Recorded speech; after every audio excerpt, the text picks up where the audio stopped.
Lado A, esta es una imagen que de alguna manera empieza a sintetizar.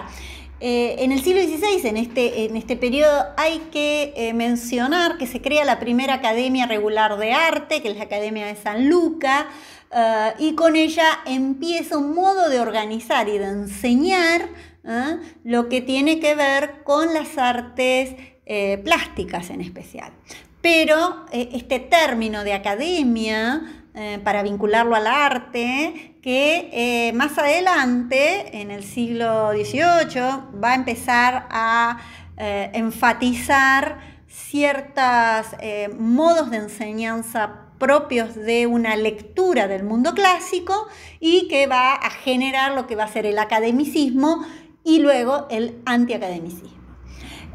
Por otro lado, este espíritu reformista, de esta idea de una comunión directa con Dios, frente a lo que va a ser la Iglesia Católica y la contrapropuesta, podríamos decir, por un lado, la creación de la Santa Inquisición, la censura de la imprenta, por esta misma situación, en los países que siguen respondiendo a la Iglesia Católica, y el inicio de lo que va a ser el Concilio de Trento. La estética del Concilio de Trento va a influenciar en especial en los países católicos, en lo que va a ser este periodo que se le llamó Contrarreforma y que es una mirada del barroco. Por ello les dejo esta imagen, un poco que responde a esta búsqueda efectista para poder volver a generar piedad en el observador. Aparece, nosotros vamos a hablar sobre barroco el año que viene cuando veamos la época neobarroca, pero diríamos, son imágenes que interpelan al espectador, imágenes que abren de alguna manera esta obra y imágenes que buscan generar efectos. La teoría de los affecti, o la teoría de las expresiones, y este sentido dramático, retórico, teatral, anticientífico de la imagen y de la obra de arte, ¿no? Por otro lado, porque obviamente el arte para este mundo de la Contrarreforma va a tener una finalidad de persuasión, ¿no? Esta idea de un sentido heroico de la imagen, ¿no? En este sentido hay una gran influencia del pensamiento aristotélico y de los distintos recursos de la retórica aristotélica para generar esta idea de suscitar algo en el espectador. Rápidamente llegamos en este pantallazo general, llegamos a lo que sería el mundo francés, en esta diversidad que tiene este periodo llamado barroco, en el cual nos tenemos que ubicar en un filósofo que es René Descartes, del cual hemos hablado ya anteriormente, a partir del cual se valoriza la razón como un elemento, como el camino para llegar a conocer, ¿no? Es la razón el camino que me lleva a conocer. En una puesta en tensión con lo que va a ser estas cortes absolutistas, este desarrollo del absolutismo, el desarrollo de las distintas academias, las academias de letras, de cultura, de arquitectura, en especial bancadas, diríamos, pagadas por la corte. Les dejo los jardines de Versalles, quizás, para que observen esta importancia de la razón dominando en la naturaleza, ¿no? Fíjense los jardincitos, los distintos canteros, parterres se les llaman, en donde se observa claramente la simetría, el orden, es decir, es claramente la razón en ese dominio incluso de la naturaleza. Es decir, esta fuerza que se va a vincular con lo que va a ser posteriormente el movimiento de la Ilustración. Sobre la Ilustración les dejo un PDF con algunos fragmentos de un texto de Kant, que es la Ilustración.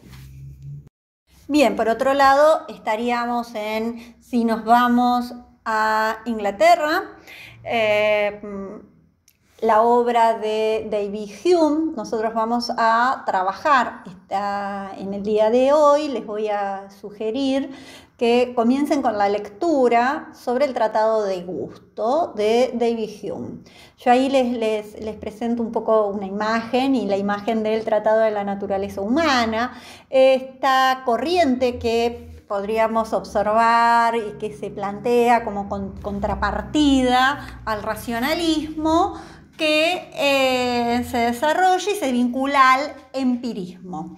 Esta idea de que somos cuencos vacíos a los cuales hay que llenar, a los cuales todo nuestro conocimiento, todo lo que somos, cual hoja en blanco, y vamos a recibir esas impresiones del mundo exterior. Lo que sucedan en esas impresiones del mundo exterior es lo que va a ir generando nuestras ideas, ¿no? Esta importancia de la percepción, podríamos, como un tema de investigación, como un tema a tener en cuenta, tiene que ver justamente con esta importancia que se le da. ¿Por qué? Porque es a partir de la percepción, es a partir de mi contacto con el mundo exterior, a partir de esas primeras impresiones, es a partir de los sentidos que yo puedo conocer ese mundo exterior, ¿no? Entonces, en ese sentido de empiria, que a nosotros nos interesa recuperar a David Hume y recuperar su texto de la norma de gusto. Es decir, decíamos que una característica que vamos a observar en el siglo XVIII va a ser la cantidad de textos ligados a escribir sobre qué es el gusto, qué significa tener buen gusto, ¿no? En esta sociedad, una sociedad cortesana, una sociedad de ese mundo de las cortes absolutistas, pensemos, ¿no? Una sociedad aristocrática, en donde había que educar ese gusto, y en donde tener buen gusto ya venían desarrollándose desde el siglo XVI estas normas de cómo comportarse en la mesa, cómo comportarse en la sociedad. Bien, todo ello va a ir increyendo, y si a eso le sumamos este estudio de que ya no solamente tiene que ver con una habilidad social, sino que tiene que ver con un poder conocer el mundo, entonces obviamente que la percepción pasa a ser un tema de interés. ¿Y la percepción de qué?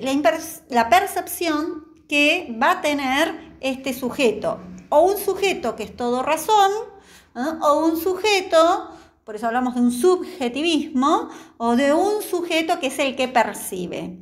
No estoy hablando de un hombre específico, particular, sino de un sujeto filosófico, ¿no? Y entonces, acá aparecen, hablábamos de estas importancias de cómo impacto en ese observador. Bien, los dejo entonces por hoy con la lectura de sugerencias, sería la lectura del texto de Hume, y tienen para ir haciendo el trabajo de renacimiento. Hasta la semana que viene.